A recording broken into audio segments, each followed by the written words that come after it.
So, good afternoon, coaches. We are here to listen to the book review. The book name is Biology of Belief by by Bruce Lipton.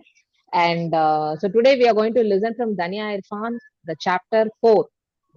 So, before I say the chapter name, I'll just share the slide.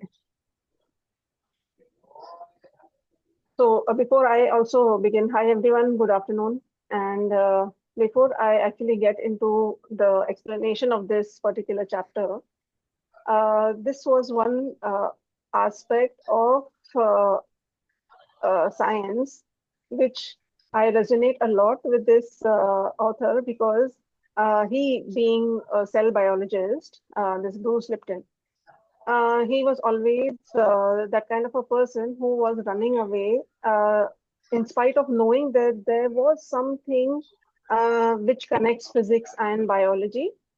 But and there was some talks about quantum physics and all that was coming in, but he always preferred to shy away from that subject, thinking that physics is not my kind of a thing, that how will it be related to cells and cellular membranes and cell biology, and how would physics and physics be connected with chemistry or biology. And with me, I mean, I was just given this chapter saying that I am supposed to do chapter 4. And after a very long time, I realized that, oh my God, this is about quantum. So it was like a moment where I felt that just like how, a phone call, I'll talk about this, a phone call led him into delving more into quantum physics and understanding of cell membrane and how environment and biology are related. Uh, for me, it was a similar scenario. So this person, Doctor, this Bruce Lipton, uh, he was he was into a medical. So I'll give a little briefing about his background as to how it made him come into quantum. Okay, so there is a moment in every scientist's life when logic suddenly feels very small. So for him also, it was more like he was practicing medicine, but he had left off his practice, and somewhere or the other, he had started taking into other professional sidelines. Like he was into a band, and that band was performing very badly. And say after 10 years of his graduation, he was like totally broke. And he was wondering that now what? Now, if I have to pay my crew of this band, what will I do? And out of nowhere, there was a phone call that came in the middle of the place where they were performing. And that person just said that you just need to come back here. I want you to teach, anatomy to the students. And that phone call later, he reflects back, saying that it was just because of that one particular phone call that, probably it connected him, or the universe wanted him to be into this zone of teaching quantum physics or understanding the quantums, because he was in the field of biology, but he needed to know exactly what actually connected the the people to the environment. So that's how his journey began as he came. So he says that that one phone call was his, um, mm, it was his, breakthrough moment where he actually realized that he had to, understand more about quantum physics and all that. And he started reading more about it. And later on, now we'll see how it goes on, right? So for as I said, he was like exhausted. He was skeptical, and honestly, he was disillusioned. He was teaching conventional biology that had made him feel boxed into the idea that genes were destiny. But that phone ringing in the middle of nowhere came as his wake-up call, a symbolic message that said there is more to life than molecules. Okay. Then he later described it as being invited to re-examine the reality itself, and that invitation led him into quantum physics. Uh, I would want you to stay with me. Sometimes it's a little bit tricky for me to probably stay on track or just deviate here and there. But I'm trying my best to bring to you whatever I have understood. Okay. So on slide number 1, yeah, the old scientific religion that was understood earlier, that was the Newton's universe, which was we believed everything was solid, measurable, predictable, and the body was considered like a machine. And considering the genes, they were like a blueprint. So whatever is there on the genes will be your destiny.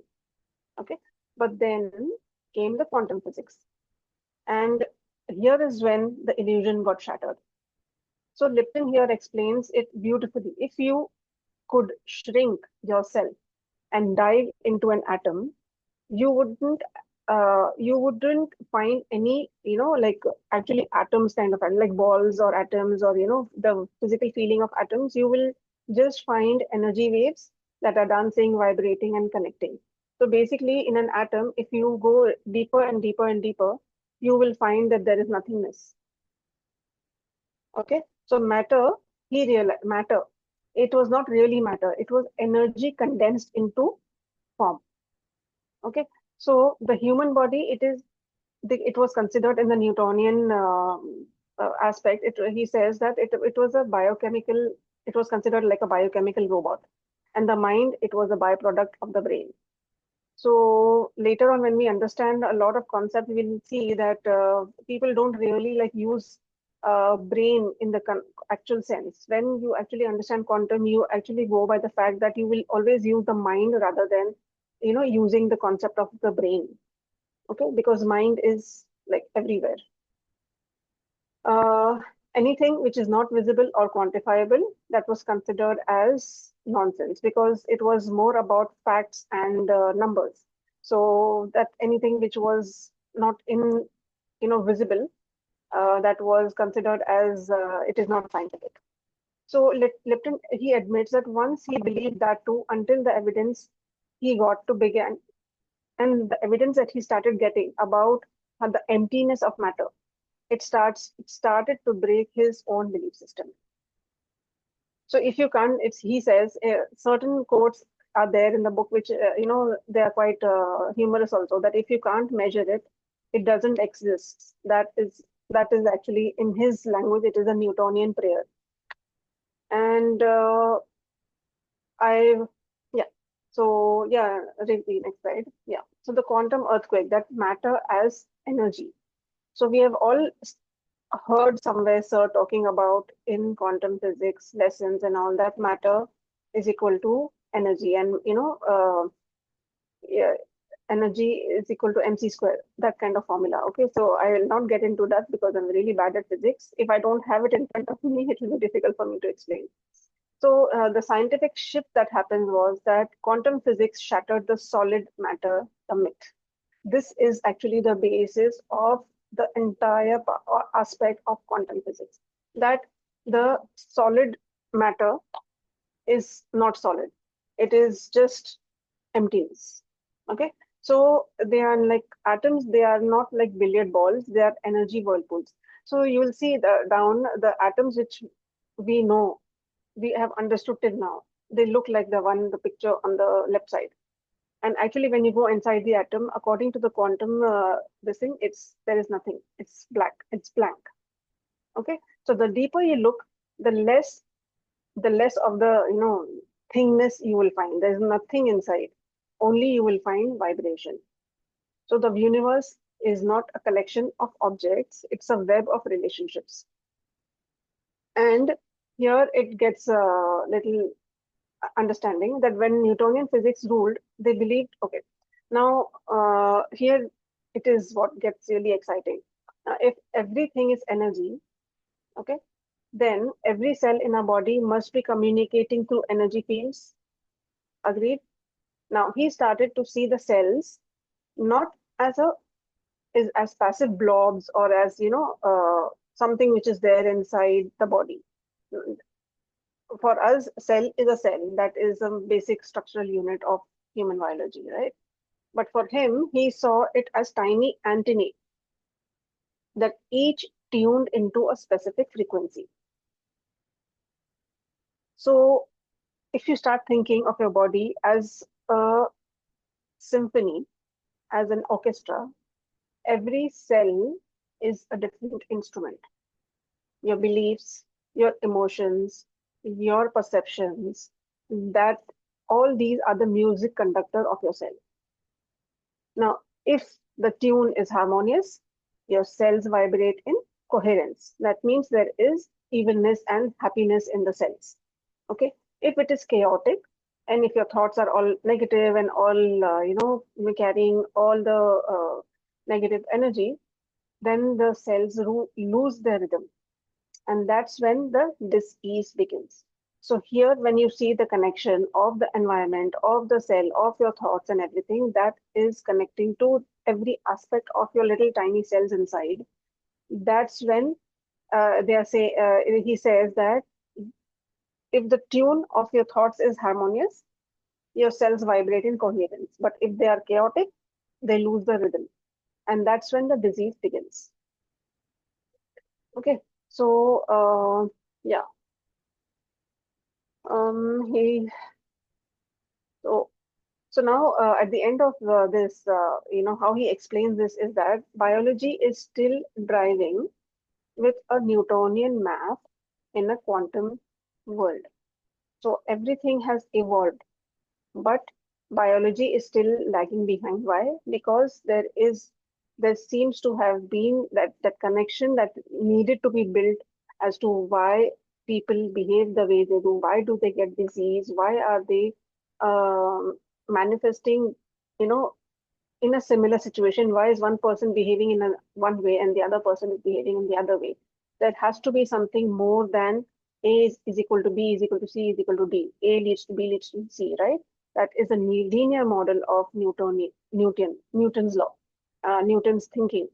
But in the quantum and in holistic understanding, we will say that A is, reacting with B and B with C and C with D or D with E. It's everything is all uh, comprehensive web of reactions. So nothing in the quantum world is linear. It is all connected to each other like a web.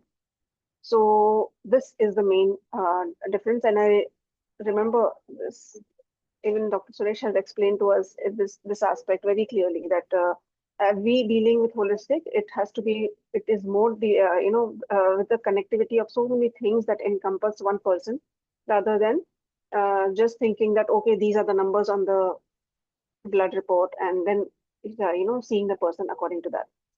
So yeah, now he then takes us deeper, that to the cell membrane, which is so called the brain of the cell. Okay, so the cell membrane actually is the brain of the cell, because it is not the nucleus that makes the decisions. It's the membrane that reads the signal from the environment and sends the instructions to the DNA. And DNA is the one that is inside, right? So the main task that is done is the connectivity of the outside and the inside in the DNA is done by the cell membrane. Okay, that flipped everything we thought we knew. Our perception of the environment, not the genes themselves, control the biology. So here is where the birth of epigenetics also happened. So the field around us is invisible, but it is powerful. It's like the Wi-Fi or the magnetic waves around us or something like gravity. The things are there, but we have to realize the importance it is having in our lives and how it is impacting our lives. As that is when we realize that these signals exist. So till the time gravity was not discovered, it wasn't it like that gravity did not exist. It was there, right? But people had not seen that aspect of it. Similarly, it's things in the cell biology also is similar. So you may not see it, but that is what makes the life coherent. So it gets you together. So so when you change your perception of your life, your biology literally rewires. So every thought and every single reaction or things that are happening in your environment are the ones that are being getting connected to the cell membrane, and the cell membrane is the one that is passing it on into the DNA, and that is when the genetic aspect is changing. So now you will see that now when you change the perception, now that's the basis of also the placebo and the nocebo effect. Your body listens to your mind. So we all know what is a placebo and what is a nocebo effect, right? So placebo is something that when you say, for example, you tell a person that take this medicine, it is for your headache, uh, but it doesn't have anything that is going to relieve the headache. But just taking that medication and thinking that, okay, this medicine is going to have an impact on me and my headache is going to go away, you start actually rewiring your mind, thinking that, okay, this medicine is helping me. And it actually uh, helps, but there is nothing in that tablet, but it was just a placebo. So similarly with the nocebo also, when you think that there is negativity all around and people are out to get you, and thinking that okay, there was an experiment that was conducted in which the person was said that he was a healthy person, but just to have that uh, to show the nocebo effect, he was told that he has just got 3 months to live. And the way his thoughts and his life changed after that, that thinking that he just has 3 months to live and he doesn't have anything much in his life, that led him into thinking so much negative about his life, that his genetic makeup also started changing. And actually it was um, he was not supposed to have that disease, but eventually he suffered through that, and he passed away. So, yeah, so you have to believe that you will heal. So, placebo effect is that you have to believe you will heal, and your cells tune to that belief and believe that you will deteriorate and they will comply to the same thing. So, our cells are similar, the cells around in our body are similar to this tuning fork that he is talking about. Now, if you all have seen a tuning fork on the picture on the right, they are musical forks where if there is one fork is set to one particular frequency of vibration, if it is hit with a little thing, it starts vibrating and giving out some sound, music. But no, the previous one only, the tuning fork.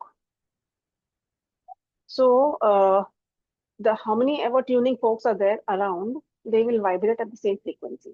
So your cell biology also is similar. So it's all working on the basis of the vibrations that are being conducted. So like one tuning fork resonates with the frequency of the other and everything, and then they immediately become coherent and a pleasant music comes out. Okay, so our cells also, if you're vibrating at a good frequency always, all one cell to the other and the other cell to the other. So everything together makes up a happy coherence inside your body. So each and every cell is passing this one information to the other, and there are trillions of cells inside our body. So imagine that with one thought and with one little change that we need to make or rewire our environment or rewire our external and internal environment, these are the kind of good and bad changes that can impact our cell biology. So if you see, your thoughts, feelings, beliefs are frequencies that nourish or disrupt the communication, right? That is what I said. Now, fear will make it static. There will be no such vibration. Okay, it will be vibrating low. Love is equal to the clear signal. Now, Lipton's, what he says here is that he calls beliefs like biological tuning forks, like how I just gave the example of a tuning fork. It's like that each cell will vibrate to the frequency of the other. And that is how beautifully he explains. Now, the real reason why biology stayed stuck. Now, yeah, when the mainstream the mainstream science hates that it can't measure. That is the biggest trap. This was what led to the development of a lot of these pharmaceutical, where they started, banking on the people's fear that they will be ill and they will have nothing, to cure themselves. So the seed of this medicine and like I would say the magic bullet, he says. Okay, that is something that came in pretty late. But before that, definitely there was a lot of healing that was happening through energy, that was happening like what we call ancient. It was happening through what vibrations, through energy, all these Chinese and the Asian streams of healing that we are seeing now, they were all existent so many years back, right? And they were all touch and vibration based. So, and also the medicines also were got from nature. So at that time everything was like happening, but because of the Newtonian law that says that okay, there is no such thing which is measurable. Every time there is a different result of a different healing process, right? So that's when the pharma company jumped in, and from there on, we can see there is a lot in what he says. I've just written that statement that the overuse of the prescription drugs, it provides a vacation from personal responsibility. This statement hit like a moment where it's like it's so true that instead of if we have a headache or any kind of a pain in our body, what we think is that just taking a medication will solve the problem. That is what the seed of that um, magic bullet that was put in by the pharma that came and that destroyed all the way that our cells communicated with each other. Okay, so the moment the tablet is taken, the body is actually relieved of its responsibility of actually creating a natural healing. Okay, so yeah, so this is what he says, that we have to start understanding that uh, just going by the Newtonian law of a linear healing, start looking at it from the aspect that all the matter, the vibration, and everything around us is actually, and whatever we experience is actually what we send out in the environment around us.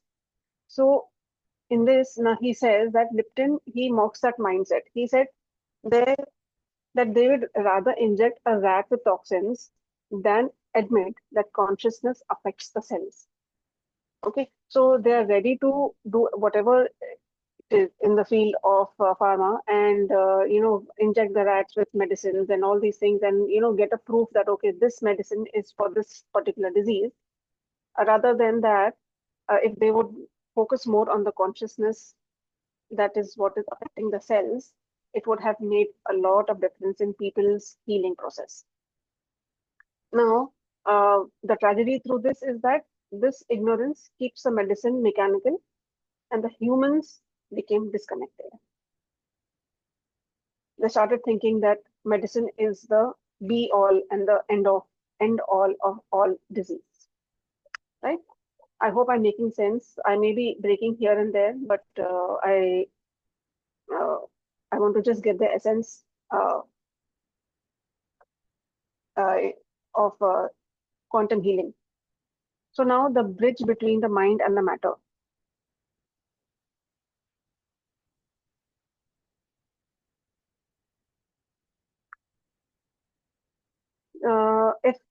If he says now, if matter is energy, then mind as energy can alter the matter. So here is the bridging how and what is happening inside us. The matter is energy. and the mind as energy can alter the matter. Okay. Now, as we have seen, the placebo effect proves it, and that thoughts are not passive, they are the creative forces. This isn't spirituality in disguise, it's physics meeting consciousness. So it was like, by and large, constantly he's trying to make us understand and prove to everybody around that when you consider thoughts and feelings and about consciousness, it's not just spirituality, or it is not just like something which is you will say it's supernatural, but it is actually the physics that is meeting the consciousness which is there inside us. That is that every cell is made up of energy, and we are all connected with each other through energy. So he says that your belief is the software that programs your cellular hardware.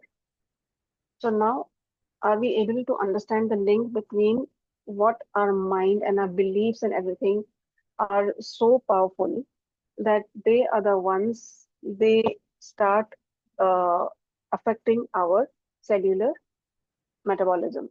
That the cells are the hardware and the software is nothing but our belief systems and our thoughts.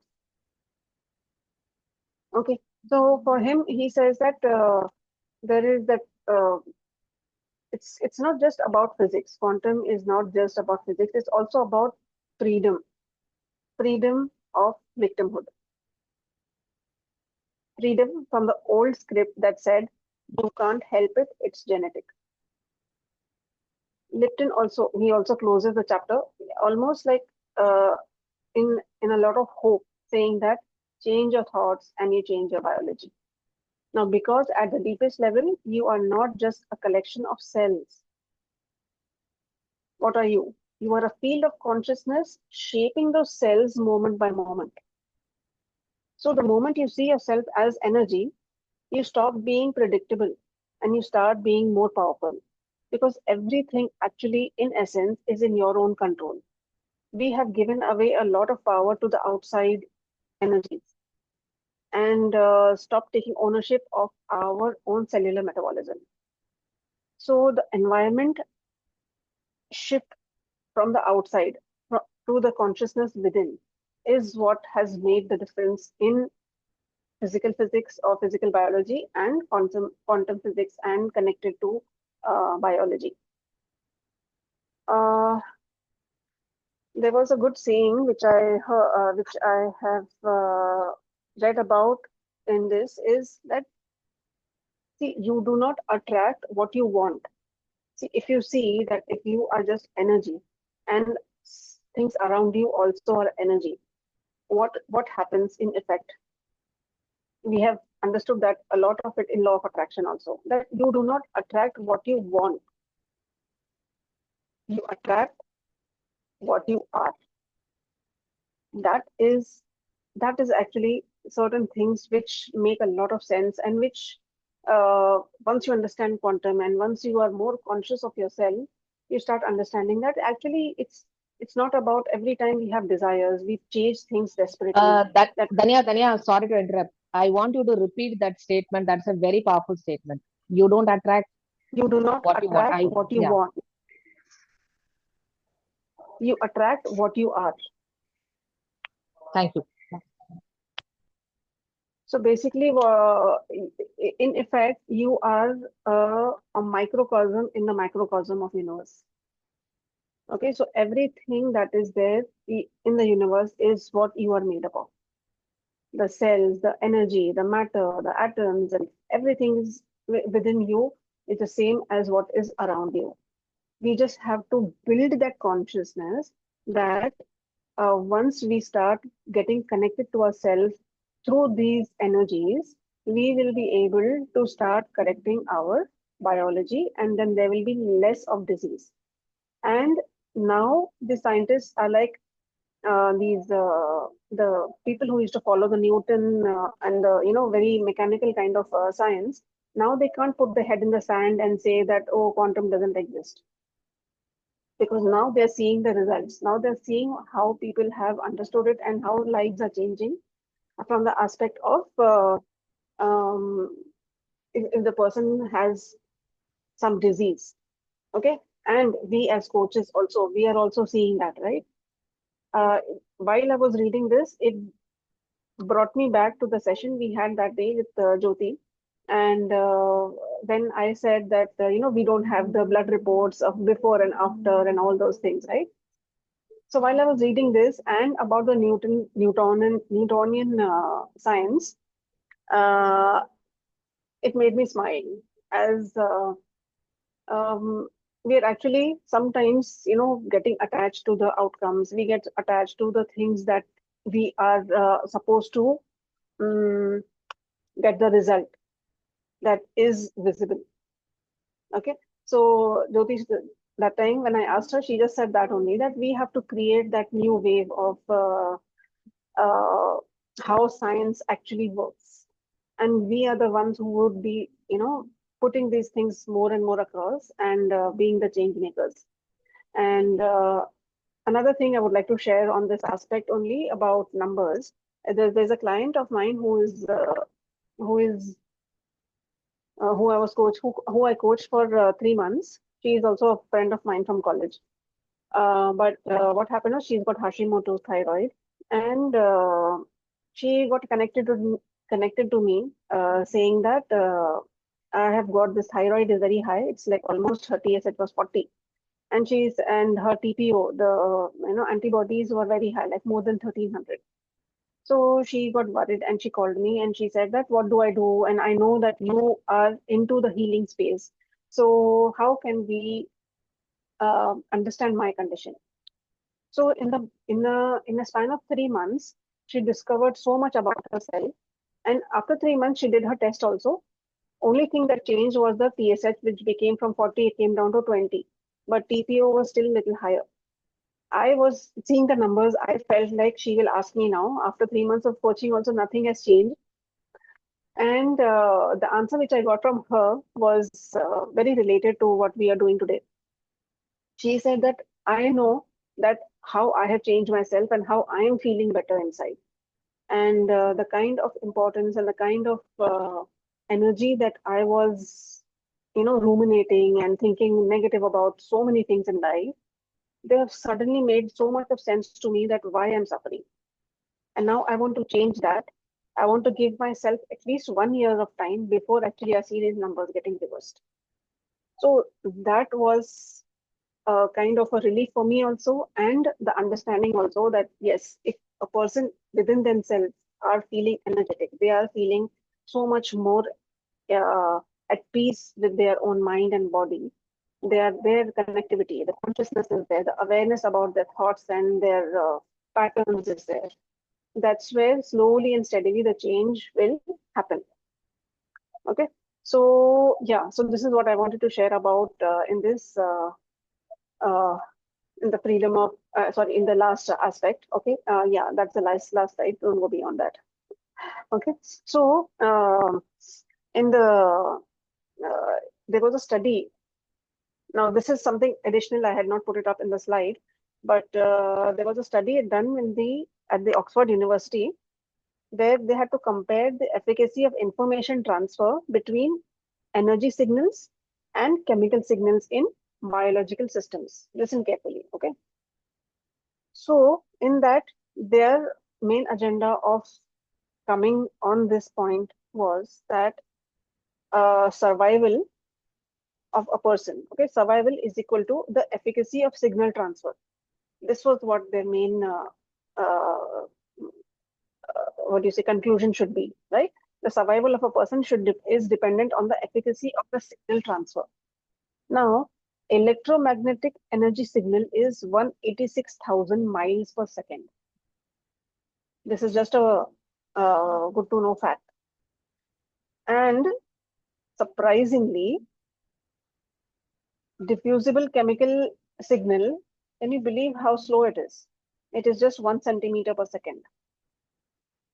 Okay, so what kind of signaling would your 3 trillion celled community prefer? You can do the math, right?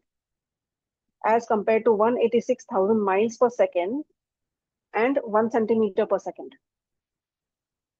That is the power of electromagnetic vibrations.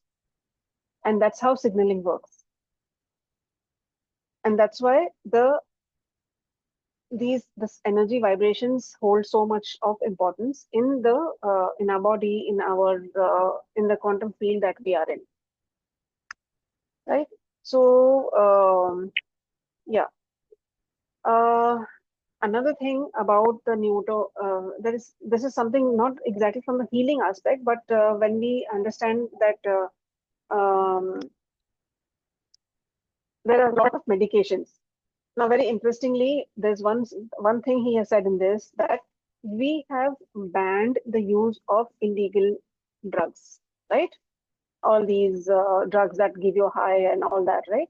So, how are you, um when legal drugs are banned, illegal drugs are banned, how safe are the legal drugs? Why is he saying that? Because it's not that if one, say for example, an antihistamine, if that drug is given, does it just have an impact on the does it only have an impact on the allergy or the response to the immune, where the person's immunity goes a little, the antihistamine is something to do with, playing against the against colds and coughs and allergies, right? But what happens when you take an antihistamine?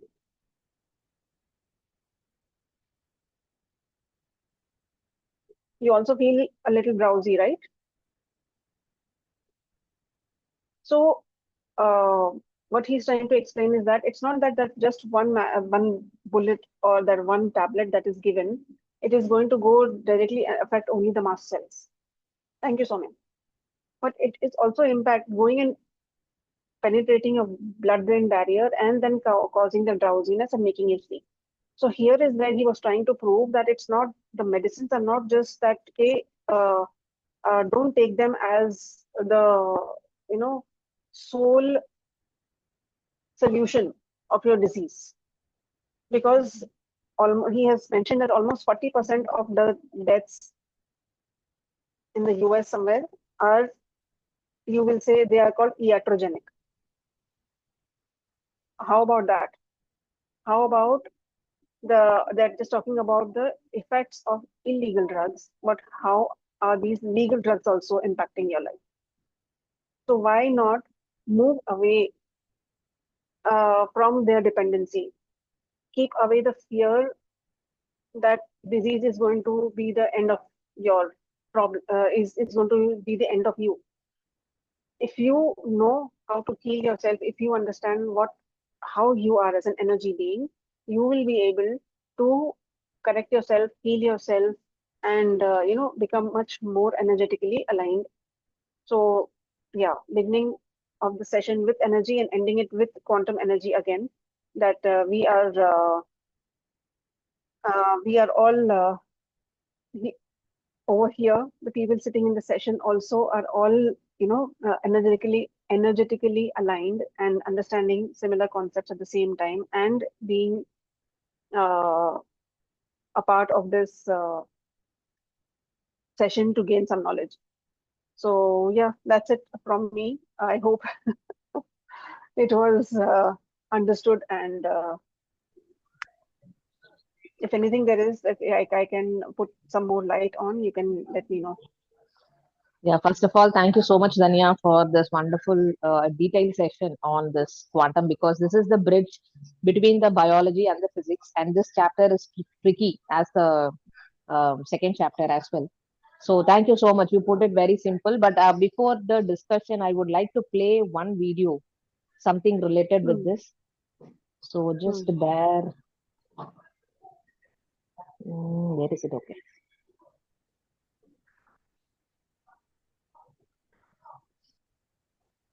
Hope the screen is visible. Hmm. Yeah.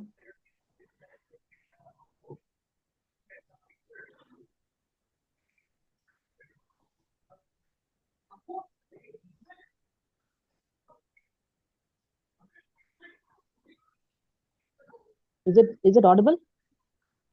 No, No. you should No. not share the sound. It's One mute minute. over there. Volume. In the volume, it's muted. Huh? Yeah, in your screen, you just see it. Just a minute. I'm not able to see that. Okay, yeah. Yeah. No, Thank you. have you shared screen sound also? Yes, While you said Yeah, now There it's was a working. study done in Ohio State University where they were feeding rabbits diets that were extremely high in cholesterol. And they found to their amazement there was one group of rabbits that never got the high cholesterol levels. After a while, they found out that the technician who was feeding these rabbits, instead of just throwing the food at them, he would stroke them and pet them and cuddle them and kiss them and then feed them the same poisonous food. But now, as a result of that experience of happiness, they made chemicals inside their brain and the body that turned the cholesterol into a completely different metabolic pathway. So it's not just the food you eat, but what your awareness, what your consciousness, and your state of emotions is at the time you're eating. Your state of mind can convert nectar into poison and the other way around too, poison into nectar. There was a study done.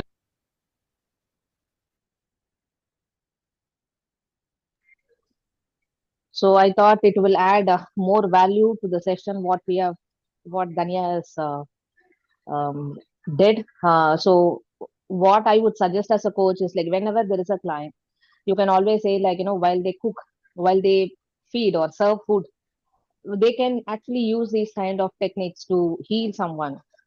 No, not to their consciousness of the person who's getting healed. It not at all necessary. Rat always senses the vibrations, right? And it doesn't have that kind of a consciousness. Okay, this person is actually trying to heal me. Nothing is as such that way. So this very well speaks about the power of emotions or the consciousness with which whatever we do, we can achieve healing no matter what the condition is as such. So I thought I will share this. Yeah, now open for discussion.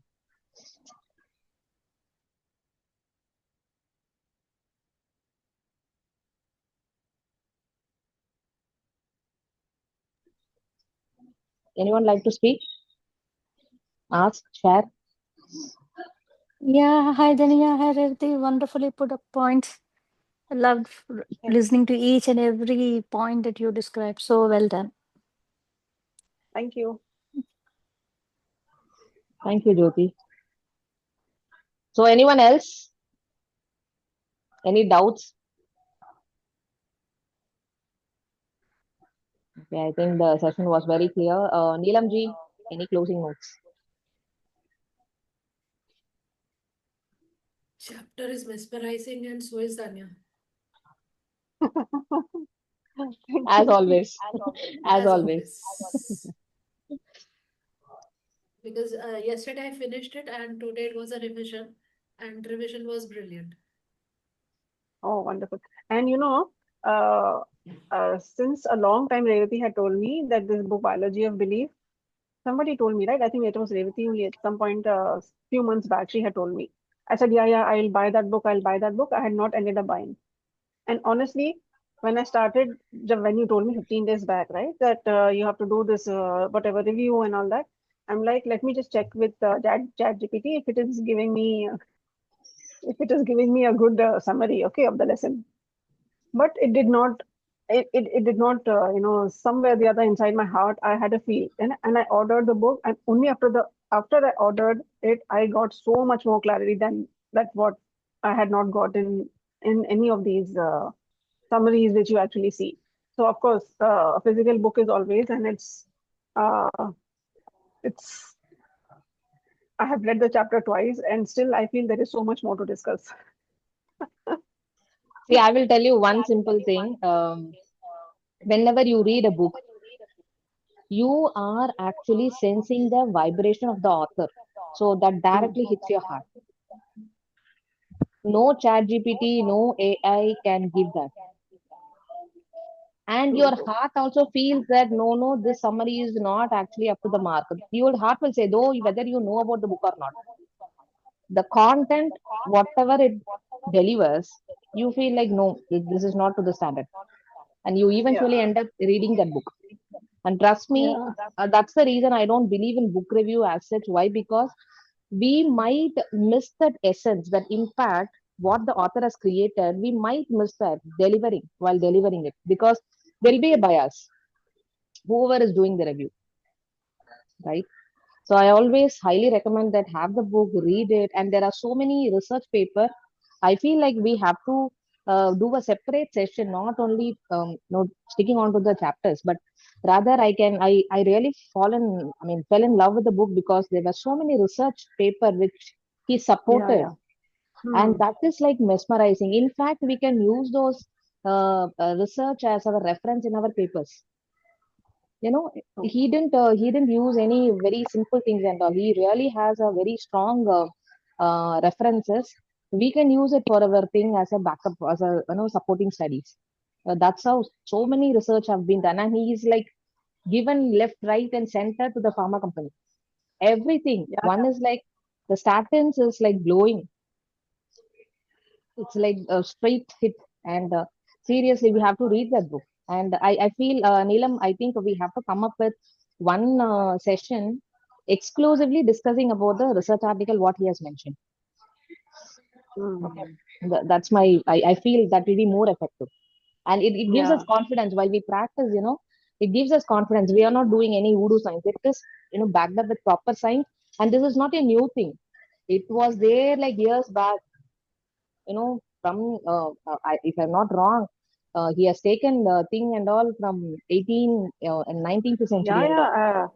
Exactly. See, the things like acupuncture, acupuncture, and what we call in our this thing also we do. There's a therapy called hijama therapy where it's called cupping therapy, right? So Cupping, yeah. those and all are such amazing modalities of healing that, of course, as sir always says, right, that these take time. They are not even results. You don't get the same results for each and everything, right? Just like how you have it in the pharma, this thing that, okay, you're giving this kind of a drug and this is how it is impacting. A is equal to B is equal to C. So basically, they are just doing that, right? They are making us more confused into logic rather than making us understand that what is within us is what is actually healing us. So the statement which, as I have said earlier also, the overuse of prescription drugs provides a vacation from personal responsibility. That is the most ekdam punching line. Yeah. It's nice. So that has to be there, I think, in every paper we submit. Yes. Vacation, yeah. Instant results, and we don't want to take charge. We don't want to practice anything consistently. That's how the mindset has become. But really, a very good session, Tanya. Thank you so much. And so, yes, we will come up with a very exclusive session on those things which he has taken as reference, the studies, and we will definitely do a session at the same time, 2 p.m. And we will have a great discussion as well, right? So, if there is nothing else to be discussed, I think we can end the session for the day. Is there anything before I end? Chapter 3. I think that chapter was pending, right? After chapter 2 directly. Sambhuti, that is done.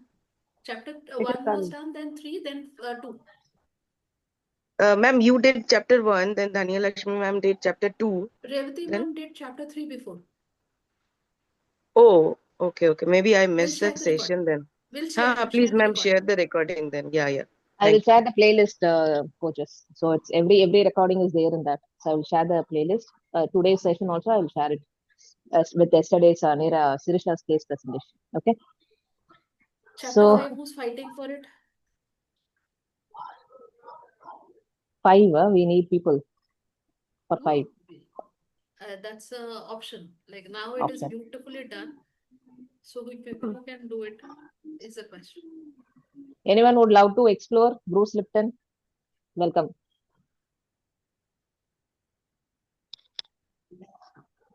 Probably we will put this in the group. Neelam, we'll see anybody is volunteering. Otherwise, we'll find out. You're on mute. If nobody says now, then I'll do it. Okay. Guys, you have just 30 seconds to decide. Because chapter 5 is even brilliant. So I can do it actually, but give me some time, not next week. Continuous, Ray. Otherwise, that momentum will be lost. Because then he had mentioned 2 more books, the Dancing Woolly Master and this thing, Yeah. the Quantum You can- Code. What? Okay, so I am planning to start that. That also has Which to one? go The in a quantum code? Quantum code, right?